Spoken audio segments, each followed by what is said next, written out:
ஸ்கூலெல்லாம் எடுத்துட்டீங்களா? ஸ்கூல் நமக்கு தேவையில்லையே, இயற்கை தானே வேணும். இது நம்ம இடத்தோட சேர்ந்து ஸ்கூலு பக்கத்தில் இருக்குங்க சொல்கிறதுக்கு தான் சொல்கிறேன். ஆனால் இந்த மாதிரி ஸ்கூல் பக்கத்தில் இருக்கக்கூடாது. ஃபார்ம் ஹவுஸ் அப்படின்னா டவுன் ஆயிருமே.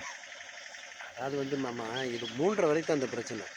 டெய்லி 3:30 வரைக்கும் பிரச்சனை. ஏன்னா ஃபார்ம் ஹவுஸ் அப்படின்னா அமைதியாக இருக்கணும், அமைதியாக இருக்கணும், குயில் கத்தணும், இல்லை மயில் கத்தணும். இல்லை வரும் மயிலுக்கு சாப்பாடு போட்டுறாது. மயில் வரும் காலையில் பார்த்தீங்கன்னா மயிலெல்லாம் வரும். 4-6 மயில் வந்து சாப்பிட்டு போவோம். ரொம்பையும் போடக்கூடாது. ஆமாம், கூட்டத்தை கூட்டிகிட்டு வந்து இருக்கிறதெல்லாம் காலி பண்ணிட்டு போகும். அது வரட்டும்னு சொல்லிட்டேன். அதெல்லாம் வரட்டும், எவ்வளோ வருதோ வந்து சாப்பிட்டு போட்டுவிட்டேன் நான். அதனால் அது பண்ணுவார். அது 3 மண்டே டு ஃப்ரைடே தான் அந்த டிஸ்டர்பன்ஸு. மற்றபடியெல்லாம் ஜாலியாக.